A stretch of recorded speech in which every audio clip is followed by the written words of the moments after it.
Welcome to this episode. I'm Mohammed Younas, CEO of vFairs, and today I'm thrilled to explore the future of events with none other than Adam Parry. Adam is a leading voice in event technology, co-founding Event Industry News and the iconic Event Tech Live, which has become a global stage for innovations in our field.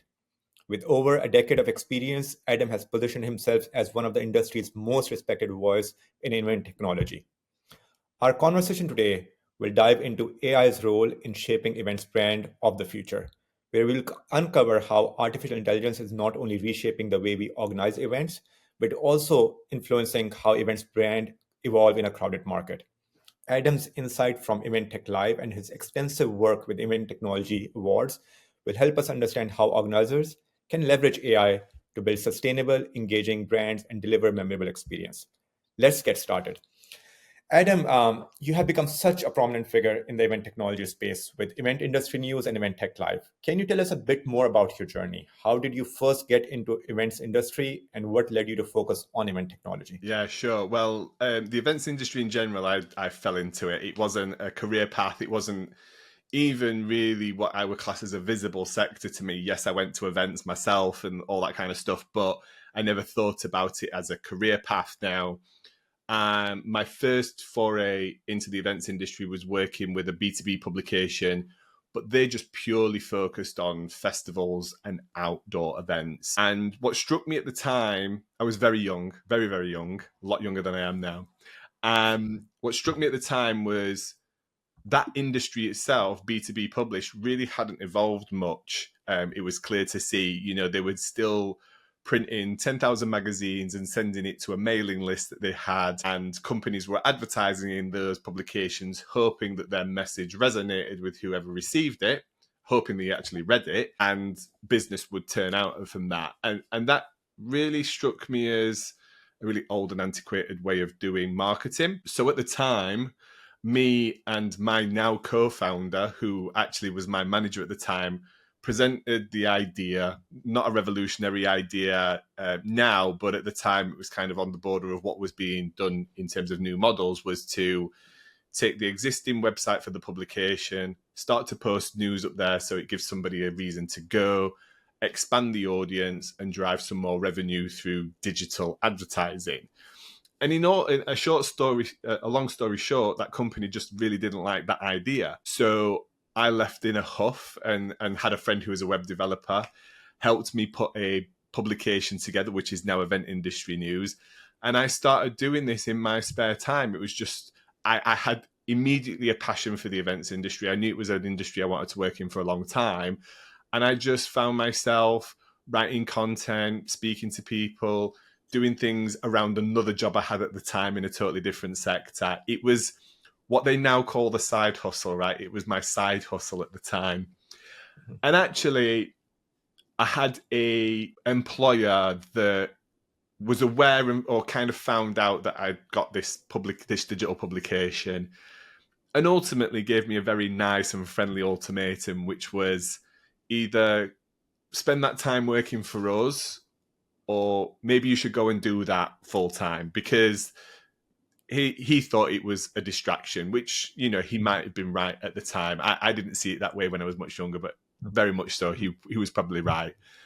And I made that jump. He kind of brought me back into the office one day and said, "Have you made a decision?" And I said, "Yeah, I think I'm going to go. I think I'm going to go for it." And he was like, "Congratulations. I wish you all the best. If you ever need a place to come back to, the door's always open for you. But as a business owner, I think if you've got a passion for it, go for it."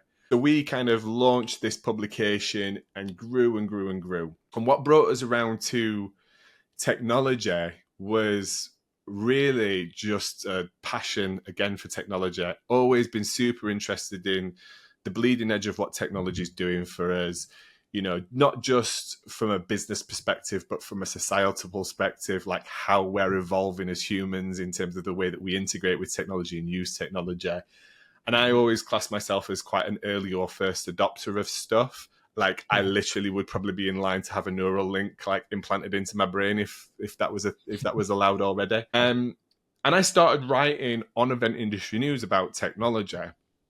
Now, the beauty of that platform was that we could see all of this engagement and interaction with technology content. So we knew we had something there. But what I found really, really difficult at the time was the discovery of these companies other than some super big names that are ubiquitous. And I was like, but what are these companies doing and what are organizers doing? What are they doing with the technology? And a good friend of mine, actually, James Morgan, who now is in Saudi Arabia, working in the events industry over there, we had lunch at a trade show here in the UK. And he suggested, he was like, do you know a great way to learn about all these companies' award programs? I always look at award programs of like who's doing what in a particular category and things like that. But there wasn't any awards or there wasn't a program for people using or developing technology. So me and my business partner, on the back of a Post-it note, thought, right, well, we'll launch an awards program. We initially thought we'd just be an online awards program. People would enter and then we'd announce winners online, and that was kind of it. But actually, in our very first year of the Event Technology Awards, we had brands like Adidas enter. We had agencies like George P. Johnson enter. We had Verizon.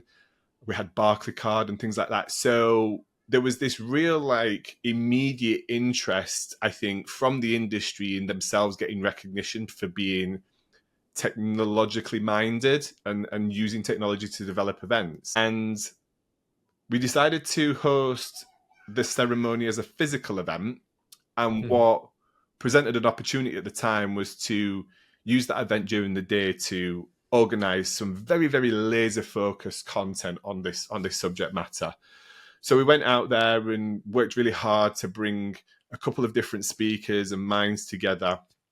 And when we took a step back, that conference, we realized, was a great room of people from the events industry, but from very different verticals. You know, we had the CTO from UBM at the time in the room, but we also had the event delivery team from Adidas in the room, and we had a bank in the room, and we had somebody from Pharma in the room.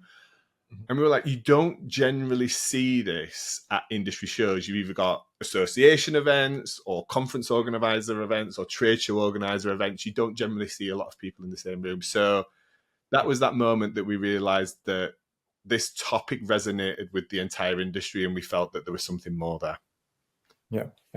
And just to put the year, like, so again, whether it's Event Tech News, Event, ETL Live, or whether it's awards, just can you give me the years, like when each one of these things was? Yeah, like, so launched? Event Industry News was launched in 2010. The Event Technology Awards was launched in 2012. And then this year will be the official year of the Event Tech Live brand here in London. Perfect. Yeah. I think, congratulations on being one of the leaders within this category. Thank you. So again, when ChatGPT came, and that's when people actually start thinking about AI. The very first thing that people thought of AI was that it can help generate content. And again, you of course manage the Event Industry News app. So if you can just walk me a bit through how AI has helped you as a company, whether it is for the Event Tech News or in general in your operations, like where do you see value in that? Yeah, because from my perspective, again, it helps in a lot of other places, but the more I see AI content, the more sometimes genuine content even stands out. But at the same time, of course, AI is there to actually make all of us productive. So, but that's just my point of view. I'm sure like you might be different experience. So yeah, it's a big topic, and I think we'll have to probably divide it up into kind of a couple of sections, maybe like us as a business. I think the experience of readers from a media perspective, and then the events and the attendee experience and the operational event delivery kind of side of things. But us, we're doing the same. I think, as a business, great use of AI we found is comparing contracts and changes in contracts and things like that. Like that's made it super easy for us to make visible of like, right, the venue now wants to do this in this contract and stuff. So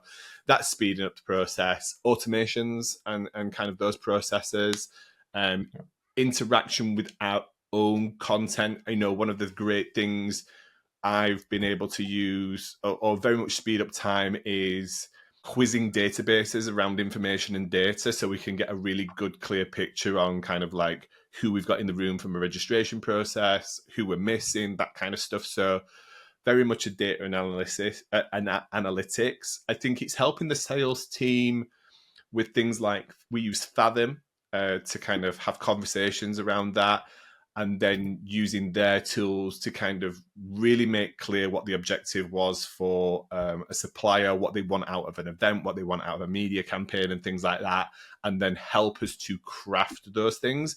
Now, we don't ever send out exactly what like ChatGPT or any of the tools kind of just spit out, because I think the nuance is in the craft of you kind of putting your own personality back into things and making sure that it's accurate and stuff.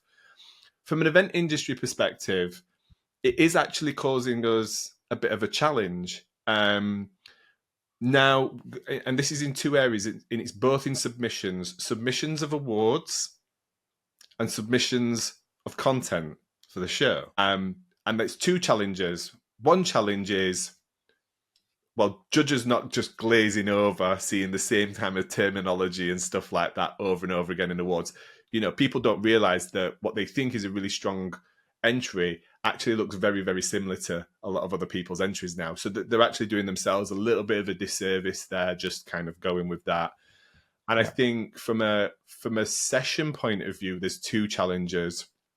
One is the quality and the quantity of information that somebody used to provide on a topic was a bar in which you could measure that they were at least somewhat knowledgeable about that subject matter. Now with AI, that's really, really challenging. Although you can tell it's AI, but that doesn't necessarily mean that that person's not knowledgeable on that. They just might have used that tool to help them submit something. Yeah. But on the other end, we use that information to also then populate agendas and event apps and platforms and stuff like that and try and promote the content.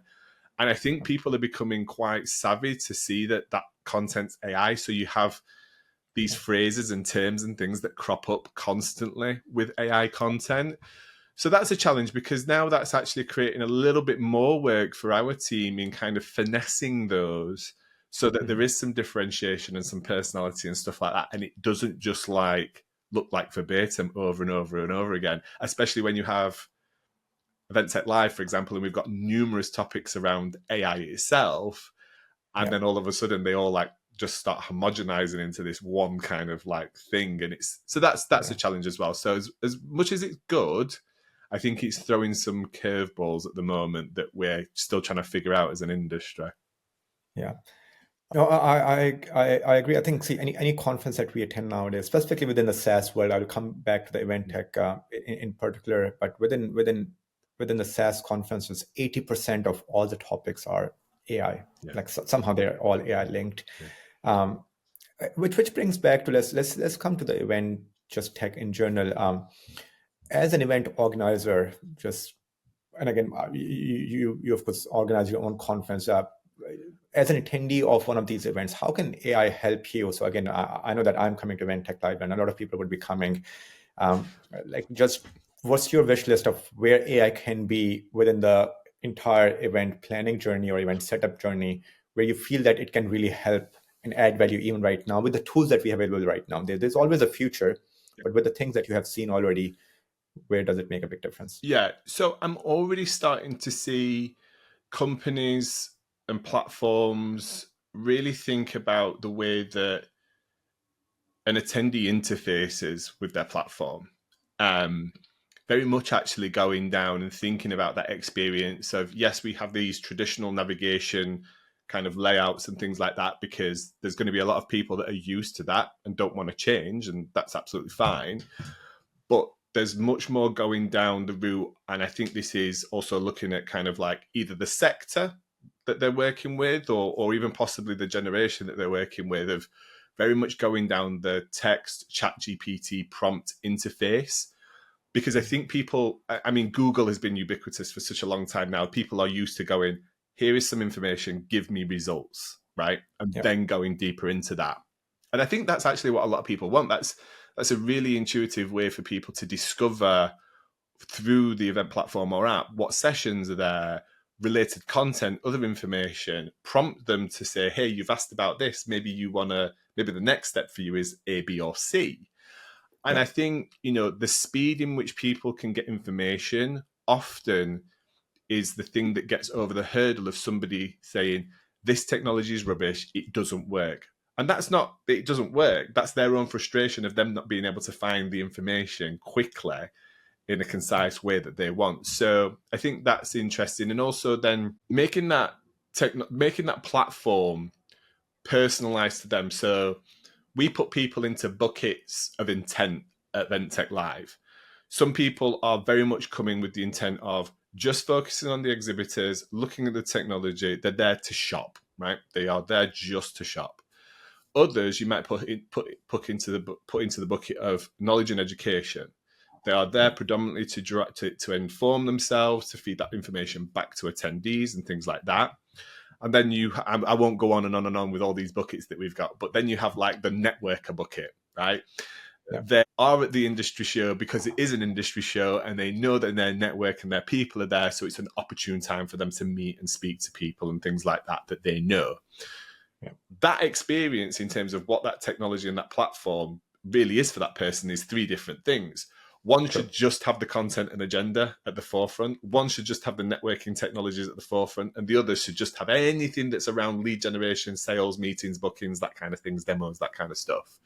Yeah. And I think at the moment, on the whole, and the industry is catching up rapidly, that the way that the technology is built is that it just like, you have to go and find that for you. And then when you come out of it, you kind of have to go back into it to find it again and stuff like that. Yeah. And I just see people having their own personalized dashboard of like, we think this is what you want to come through. And as you interact with it, it tweaks it and it molds it to your experience to make it the best experience it can be. So I'm already seeing some of that come through. And that's really exciting, I think. The other side of things, which I will just mention, is recollection of information.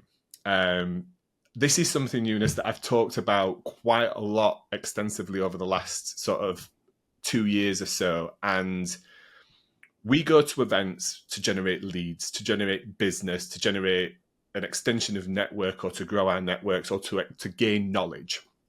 But we have this big flaw as humans.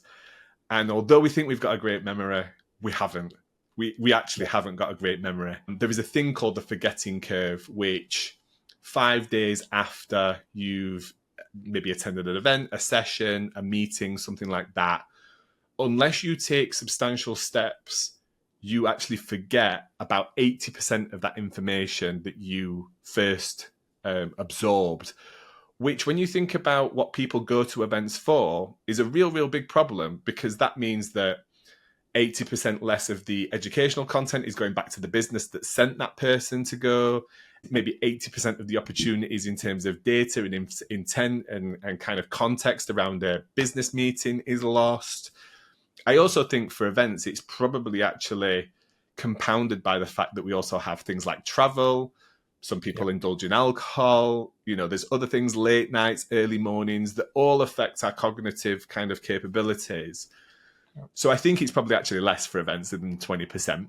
And what I think, and I'm starting to see tools out there that are coming into the event space that are going to allow people to retain much more of that information and effectively feed it back either into their own business or back to the marketing team, sales teams, so they can effectively follow up. What effect does that have on the events industry? Well, the ROI is going to go up because people are going to be able to effectively follow up and act on that information much better. Adam, I was sitting with someone who organized one of the largest conferences in Europe just last week, and one of the things that he mentioned is that because of like post-COVID, because of remote work environment, the restrictions and how people, like when people sign up for these events or when people buy the tickets, have changed a lot. And his numbers kind of shocked me. His numbers were that more than 50% of all of the ticket sale happened in the last 1 month. Yeah, it was like leading up to the event. I was extremely anxious, and he has been doing it for the last 10, 12 years. He's one of the most respected name out there in the industry. And it was like, it used to be completely opposite. You know, I used to give early bird discount, and the moment the conference would be over, the next 2 weeks, 50% would sign up. And really the next 1 year was trying to get the remaining 50%. but things have flipped, and it was like 50% came in the last 1 month, and really the 50% of that 50%, which is 25% of the total, came in the last 1 week. Just your experience, you're in this industry, etc. Like, is that pretty common? I was asking the same question to Miguel. He mentioned the same thing. But what are you seeing as trends of why people are signing up late, or are there any cool strategy where one can make people sign up or commit early for a conference? Yeah. So whoever that person is, I totally agree with them. That absolutely is the case, and that's the case, and that's the trends that we see and hear from many of the other organizers that we interview and discuss these types of things with. I think why is numerous factors. In all honesty, I think remote work has obviously impacted that and affected that. Human nature used to be that if you were in an office 5 days a week, then going to a conference was a break away from that. That could be a day or 2 days. That was a great reason to step away from the desk and kind of get a breath of fresh air and a new. It's harder to pull somebody away from home, right? Yep. It really is. But interestingly on that, and I think this is to that, we are actually seeing an upward trend in virtual events. There's lots of people that say virtual events don't work and they're dead and things like that. But based on our registration stats for Event Tech Live, we're probably seeing year on year a growth in the number of events organized growing by about 15% or so from the previous year.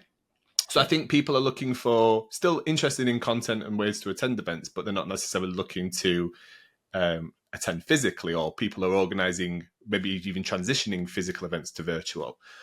What are the other reasons? I think people don't necessarily want to be that heavily committed to stuff. There are free events like Event Tech Live, and there are then events that are thousands of dollars to attend. And does somebody want that commitment? There was a baby boom through the pandemic because nobody had anything else to do. So there's lots of people now with young children and family commitments and things like that might not necessarily have been there before. Some of the tactics that I am seeing other people employ is purchase a ticket with an early bird or something like that, and either get one of three things as a get out of jail free clause.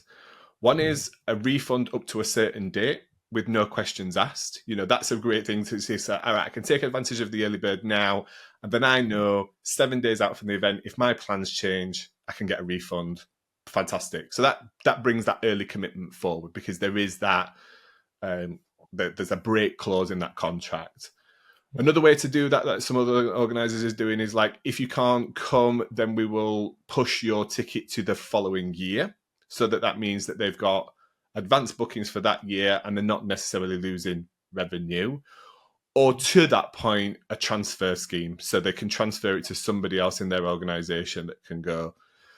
They're kind of, some people have employed those for a long, long time. Others are starting to employ those now as a way to get people around it, because early birds and things like that do work, but they're so common now that I think people have just become used to it. And it really depends on kind of like the distance in between that. But what I'm also seeing is very much people employ the program of rewarding legacy and loyalty of attendees to people. So giving them access to things or privileges or benefits in and around the event for continued support of attendance and things like that. We all have those events that we're fond of and we probably go to every single year, and they're going, we want to reward you for your support. We want to continue and we want to elevate you and actually give other people the sign that you are a founding member of this event or something like that, or a decade attendee and stuff. Yeah. And although those things haven't got monetary value, they're quite valuable to people. People like that prestige. I agree. Again, like it definitely increases your loyalty. I've seen some of these events where people are the founding members, and again, then they are going out for a retreat like before or after the event, just to make them feel special. So you're still part of this big event, but you're also part of this small community that no one else can be part of, right? So I definitely see a lot of value in that. So thanks for sharing some of those tips. I also agree with you. And again, I'm glad that a lot of other event tech providers don't see it that way, but virtual events are growing. And again, we are the beneficiary. We have been a beneficiary of that. We continue to be a beneficiary of that just because we started it that way.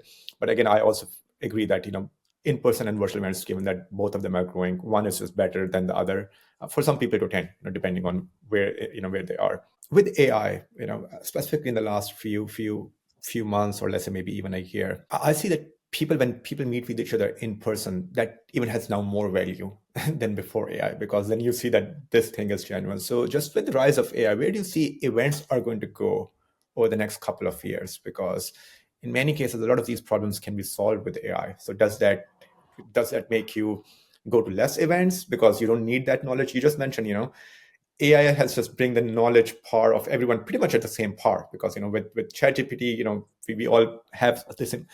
So does AI help increase more events, or is it going to just decrease the amount of events that are going to happen? So I think, like anything, AI is a tool, right? But it's no replacement for events in any format, whether that be digital, physical, whatever. Because if that was the case, we've got the internet, we wouldn't need events, right? And they just wouldn't exist.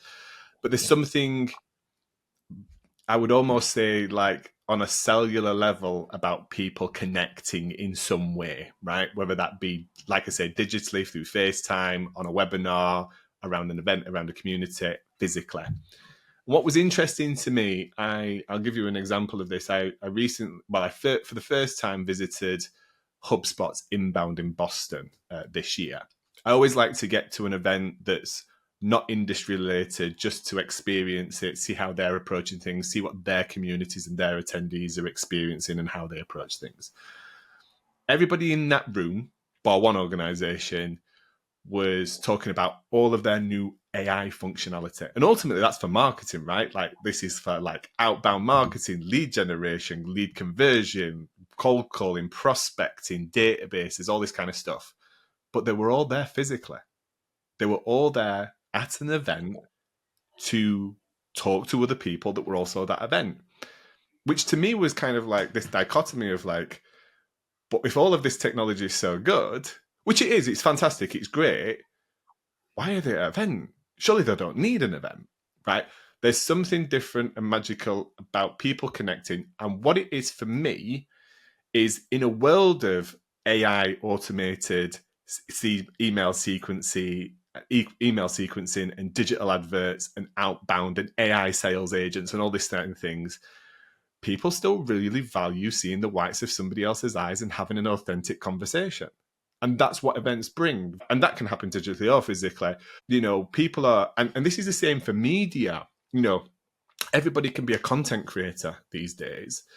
And people are looking for authenticity. And that's why the rise of TikTok has been so prevalent, because rather than it be this polished experience of all this kind of stuff, it's just people talking real talk, right? And don't get me wrong, some misinformation comes through that, and we have to be careful of that as well. But with events, I think there's this old saying that there's sometimes more business done at the bar than there is on the booth, right? And that's because events in general give us the dwell time to not rush to just talk about business, but to talk about you on a personal level. What are you interested in? How did you get to the business? What's your family like? Have we got a deeper level of connection other than just this overarching theme of this event? And that's what brings people together. And I am this big believer that people buy people, right? This is why influencers are so successful in some cases, because somebody felt a bond to that person, they felt relevancy, they felt a relationship, and then they could probably buy that product from anywhere on the internet or Amazon, but they decide to buy it through that person because they feel that's the right way to do business. They want to purchase it through that person to either support them or whatever. So I think actually, with some other factors as well, things like the cookieless world that we now live in from a digital ad perspective, I genuinely think, and I'm biased, so I'll say this, but I genuinely think we're just going to see a continued rise in events because people will use it as a stronger way to connect them with customers and prospects, especially customers. Customer retention is massive when it comes to events. Like you mentioned it earlier, taking somebody to a retreat. Like, if you took all your customers to a retreat, they are definitely going to remember that, as long as they have a good experience, obviously. Yeah. And that's the things that keep people close as customers. It's those experiences and that relationship building and relationship maintenance as well. Yeah, no, I agree. And again, we did kind of this internal survey with our customers, asking them about just their future plans of whether they'll be running less events, more events, or equal amount of events. And again, I'm of the opinion that with the rise of AI, events industry will actually even grow more, because the kind of genuine conversation you can have in person or virtual, like there's nothing that can beat that. You mentioned you were at HubSpot. I was there as well. I just asked someone yesterday also, but let me ask you this question. I typically ask in the end, but let's start from here. Which are three of your top favorite conferences that you typically attend or would like to attend, if you haven't attended some of those? I'll not mention mine because that would be silly of me, because of course it's one of my favorite ones. There's a small one, which is run by the Association of Event Organisers. That is a lot of other people that look and feel like me. So although some of the competitors in the room are we're after the same companies, what's really valuable about the events that they organise and their conference, which I've spoken at a couple of times and stuff like that, is that focus on that particular topic and that particular niche. And what's really valuable is the open sharing of strategy and information and knowledge and stuff like that. And some of these companies are literally enemies outside of that room, but in that room everybody's kind of trying to just support the industry, make it stronger, make it better. So that's one of those I really love, because I feel like What's it called? Like, is this? It's the Association of Event Organisers conference. It's just happened a couple of months ago, last month, sorry. And that happens every year, and it's just a really good focused network of like-minded individuals that come together.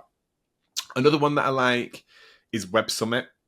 Okay. I've got a soft spot for Web Summit. I like the fact that event is obviously at scale. They've very much put a lot of effort into that nighttime economy around the event in terms of like that nighttime networking. And they also extend it. They used to do surfing and all this other stuff. But what really intrigues me about that event, and which I love, is that unlike other trade shows, the entire trade show floor, other than some big activations, changes overnight. It keeps you really engaged. It's like you need to go back and just check every booth out again, just in case you miss somebody, because they all change. So that makes it really interesting experience. If you walked around the trade show hall one day and you've seen everything, do you really need to go back around that trade show hall the second day? Maybe not. But this format, it's like, well, I definitely need to go back. So I like that because of how it reinvents itself overnight. I think those two are kind of like events that really come to my mind of like how others out there. I'll give you one event that I've not yet been to, but I really, really want to. And it's an event called RecFest here in the UK. And it's for the recruitment industry. Mm-hmm. I'm not interested in recruitment whatsoever. If I'm honest, my wife was in recruitment. I think it's a really dull subject, in terms of things like that. But they have created a festival outdoors in Nebworth Park in London through the summer. And I just really find that interesting that they have all of these people buy tickets to go. Yes, they put content on, but it's this mix of business event conference with social festival intertwined and interweaved. And maybe that's because I started out in festivals and I just love that environment. But that to me is like, yeah, why would people not want to go to that, right? They get the business justification that there's content, networking, sales, business opportunities and things like that. But they also get to have a great time in the summer. Yeah. Everybody wants to go to a festival. So why not bring the two together? So that's an event I really want. I'm scared to go to it because I feel like I might just keep going to this recruitment event that I have no relevance to, just to go to a festival, business festival. Yeah. But that's something else I think is really interesting. And I know it's going to be a tough one, but I think I'll ask it anyways. To run a successful event, and again, you have the venue, I'm assuming it plays a certain part. Yeah. The city, the venue. Then you have the content, which is again, who are the speakers, what people are going to learn over there. And then you have the networking piece. Just based on your experience, let's just stay within our industry because I think it will vary. In what particular order one matters more than the other? Because of course you want all three of them to be perfect, but sometimes just budgetary reason, etc., one comes at the expense of the other. Right. So there's two things I think are really important, and unfortunately they're not on neither of them on the list that you've just provided. They're all important things as business. You have to get the strategies right around all of them. You have to have good speakers, you have to have good content, you have to have a good sponsor exhibitor proposition, you have to be bringing the right audience in for those organizations to get value out of the event and stuff like that. But if I'm honest, I think there are two things that are often overlooked and often undervalued. One is a team or an individual at the core of that event that is extremely passionate and extremely embedded and interested in it. People gravitate towards that because it becomes more than just a place and a cell. That person is steering that event from its inner core in the direction of what that community wants. And for example, I look at my community not necessarily as the audience that we serve, although there are definitely some people in that I would definitely call my community. On the whole, it's not their attendees, their audience. My community is actually the companies that support and fund the show. I've got their best interests at heart because if I help to deliver a great event and a business event for them and help them grow, then of course they're going to want to reinvest. But that's at the polar opposite end of what the business wants to do, right? So there's this like internal fighting of like, no, I think we should go in this direction and do this because that's what the companies need and want at this time, rather than ultimately might be what's most profitable for us or something like that. So I think that's important. And some events have that. So some events really do have that. IMEX, I think, is a great example of that. Their entire team just seems so embedded with the industry outside of the IMEX business. They go to other events, they support, they speak, they attend, they get back behind other activities. That's a true reflection of a company that is at the center of an industry. But the other element of that, and I think this is often what's forgotten, is companies often look at attendance as a top line, all-encompassing figure of people. We need to get 5,000, 10,000, 20,000 people through the door. But the way that I see it is actually what your job is as an event organizer is to get the groups and the pockets of the communities through your door. Is there a community around the trade shows that we can invite and provide a place for them to do business and be at the event, conferences, the brands, the agencies, and all these kind of things. So the way that I look at our event is I'm not looking at this overall number of audience. I'm looking at these pockets of industry and community and association that I need to find out. It's kind of like Lego in my mind. It's like I put all of these little bricks together. That makes a fantastic building. And that's the way that I view an event. Is a great event is lots of different little tribes coming together at a moment in time around a topic or a niche or a thought. That's the way and that's why it's so hard, and that's why it's not so easy to kind of run a great event that can make everyone happy. Yeah. Adam, you raised a really good point, and again was sitting with, because both of us attended HubSpot Inbound. I met with two exhibitors just in that conference, and both of them extremely polar opposite point of view. One of them said, "Oh, this was amazing, and I got so much benefit out of this conference, etc." Purely from a, and again, these are people who know their numbers like from the heart, so like great ROI, etc., etc. And the other one was like, "Oh, this was my worst HubSpot inbound ever," and and again, it's not even the location of their booth; they were all pretty close by. But I think I'm just going to flip it, because just for anyone to get the best experience, I can see, it's coming from your heart that you want the best for any of your exhibitors and sponsors to get the best value. What are just your best recommendations of, as a trade show exhibitor, what should these guys be doing? Because, it's easy to kind of put it on the conference organizer, but I'm assuming that a lot of things that needs to be done by the exhibitor themselves. Just your top 3, 5 recommendations of what these people should be doing to get the best value from your conference in particular, or anyone in general. Yeah. Okay. So I want to preface this with, people often think that going to a trade show for the first time is going to be an amazing experience, right? It's going to bring there's all of these people in the room. We're in the right room. We think our audience is there. There's going to be tons of business done out of this. But I liken it to like a football team. You don't become a Premier League football team overnight. You don't go out and play every single match as a goal scoring winning team. You have good matches, you have bad matches, and sometimes that's about. But the Manchester United, as an example, their average is much better because of all of the training, all of the approach, all of the conditioning, all of the follow up, all of the rehabilitation and everything that they do. So they've got, as an entity, they've got a really, really good structure of approach, delivery, execution, follow up. So sometimes that person could have been having a really bad experience because they just don't want to be there, right? They just don't want to be. They don't like trade shows. They've been told by the boss they've got to go. It's 17 hours away from where they live. You know, it's there's all of that human nature that comes around. That could be the reason. The other person that you spoke to could be the best thing because they've been eager to be at that event for 12 months. They love it. It's in their hometown. They're going to see all the mates and all that kind of stuff.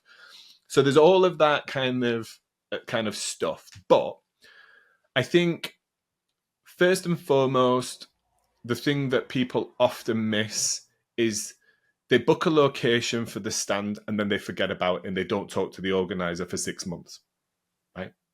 At the moment you book, that's when your relationship with that organizer starts. There's going to be huge amounts of opportunity in the lead up to the show to make sure that you're doing everything that needs to be done to get the best out of the show, to eke out every last grain of salt on every opportunity that show can present. Is there podcast opportunities? Is there guest blog opportunities? Is there a database opportunity? Is there something they need help with? Do they need a great speaker? And not necessarily putting yourself forward as a great speaker, but do you know somebody at Salesforce that would love to speak at the event? All of a sudden, you are your event organizer's best friend that you can help them. So it's a two-way relationship.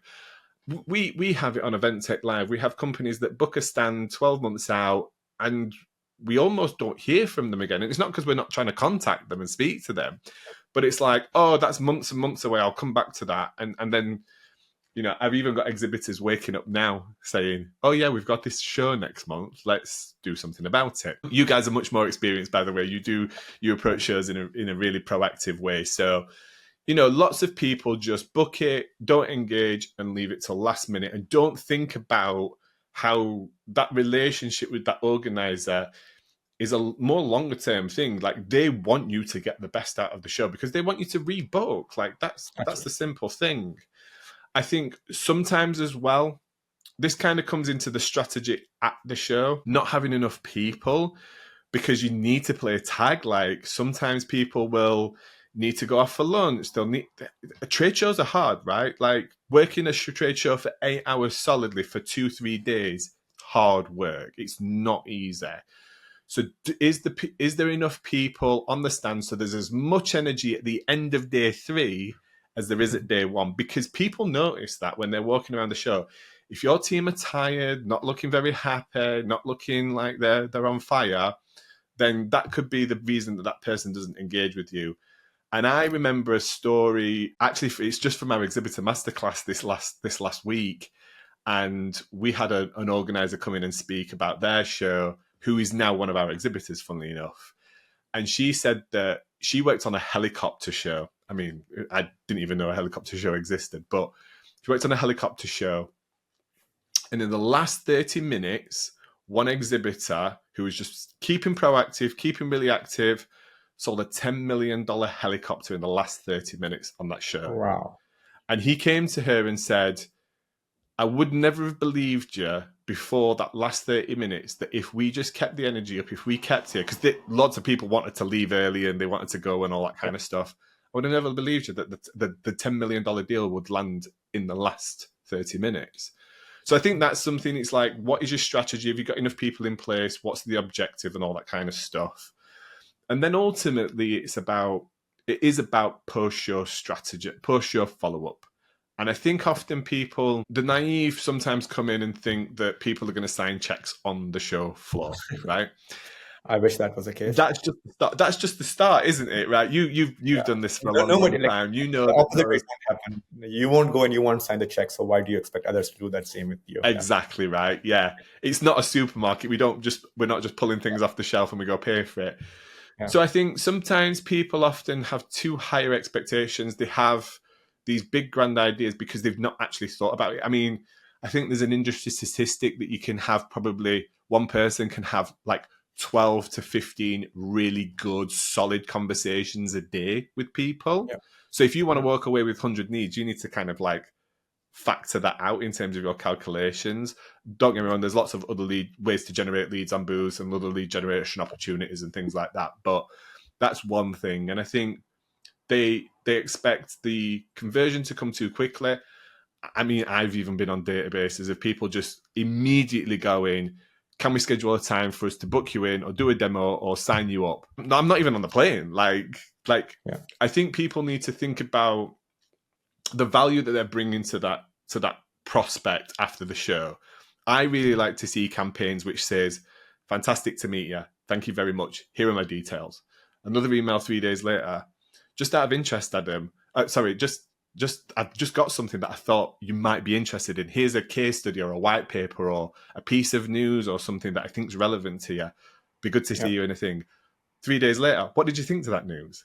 You know, these little things, which some companies are really, really used to and really experienced at, just really starts to warm that person up that they're actually genuinely interested in, which hopefully they are, and they're not just trying to rush to sell them in. You've been in this industry a long time. Event tech can be 12 to 18 month lead cycle times. And the bigger the company you go to, the more due diligence and red tape you've got to go through as well. So that's often the big mistake is people, there's an industry stat, I think it's like you need to contact somebody 8 times post show for them sometimes to even just respond. Yeah, exactly. Yeah. So those are the 3 elements that I think if you really tie on that, what is our strategy? How can we engage with the organizer in the lead up to the show, get the most value? How are we approaching the show? How are our team enthused to be there for the full 3 days and smile and bring people onto the stand? And then what's that post-show follow-up? You generate 300 leads. You're probably going to burn through half of those.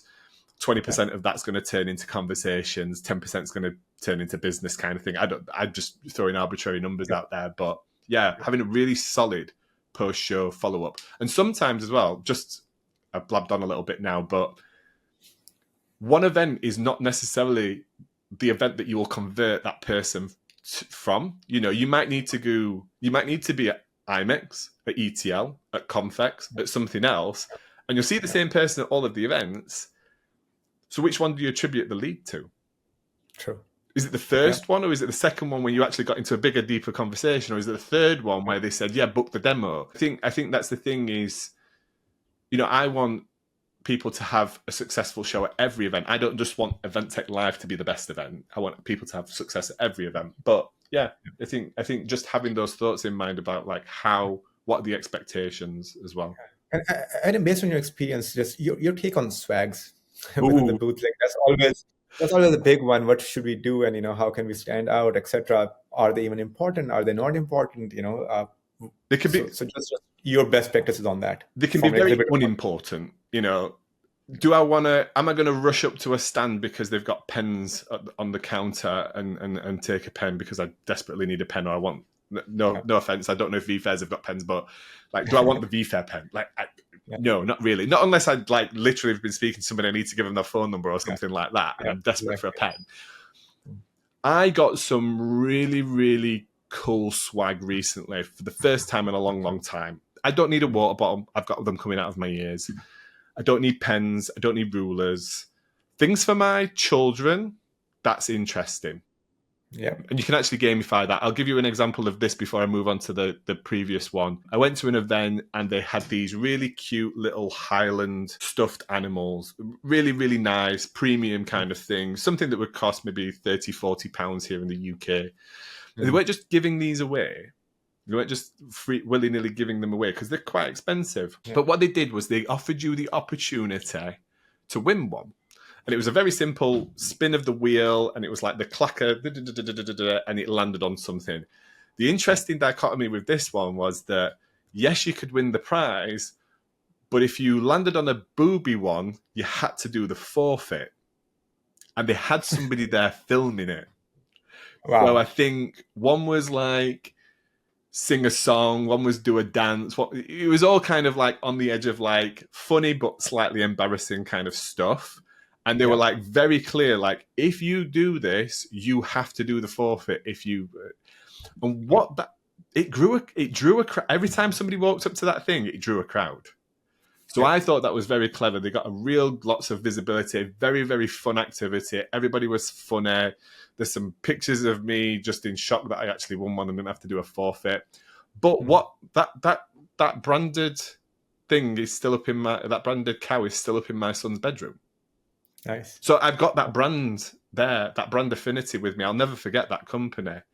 Yeah. The other cool swag that I've seen, and this is a fantastic one for event profs, was 2 items that I got given to me by a company. I will give them a shout out. A company called Nadell, Sustainable Merchandise Supplier, and they gave me a very high-end passport cover with their branding on it. It's already on my passport, waiting for my next trip. So every time I travel, I'm going to be reminded of that company, that Nadell company. And it wasn't like garish. It was just like, it was a black cover, and it just had their name embossed very, very elegantly just at the bottom right-hand corner. So it was almost like, I said to them, it actually reminds me of a high-end fashion brand, the way that you've approached it. It feels like an item I'd really be happy to think. So every time I travel, I'm going to be reminded of their brand.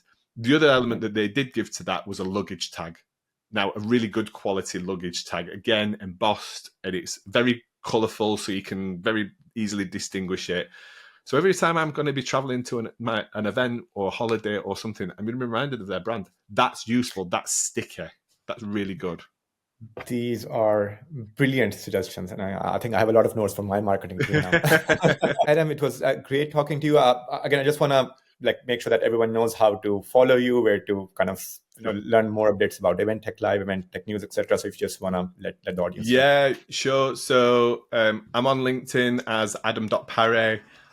Feel free to connect up with me there. I have a personal website, punchtownparry.com, which is also all of my social media handles. So if you want to connect up with me on Insta, Twitter, any of the other platforms, just search Punchtown Parry, and that's my handle there. People can find my contact details if they want to reach out to me and chat to me personally. And Younas, thank you very much for bringing me on, having the conversation with me, and asking me some fantastic questions as well. Thank you so much, Adam. Again, great talking to you. And again, I'll see you next month at Event Tech Live.